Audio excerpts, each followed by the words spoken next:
তুমি চাইলে আমাদেরও একটা প্রেম হতো, একটা বিকালের গল্প হতো, বাদামের আড্ডায় ভালোবাসা জমা হতো, কয়েকটা বৃষ্টির গল্প হতো, বৃষ্টির জলে স্মৃতি জমা হতো, ভালোবাসাবাসি হতো। তুমি চাইলে অন্য প্রেমিকদের মতো আমাদেরও মাঝে মধ্যে সামান্য ঝগড়া হতো, একটা নির্ঘুম রাতের গল্প হতো, জোনাকির আলোয় দুজনে অভিমান জমাতাম। তুমি চাইলে আমাদের একটা সংসার হতো, একটা চিলেকোঠার মতো ছোট্ট ঘর হতো, একটা রুম, একটা সোফা সেট, একটা টিভি, একটা আলমারি, ডাইনিং টেবিল ইত্যাদি।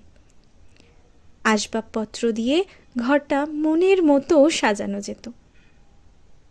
তুমি চাইলেই আমাদের একটা রাজকন্যা হতো, তার নাম রাখা নিয়ে খুনসুটি হতো, তাকে নিয়েই আমাদের একটা জগৎ হতো। তিনজনের ছোট্ট সংসার হতেই পারত। তুমি চাইলেই সব হতো, আমাদের একটা প্রেম হতো, সংসার হতো, ঘর হতো, কিন্তু তুমিই চাইলে না। তাই আজ সব হয়েও আমাদের কিছু হলো না।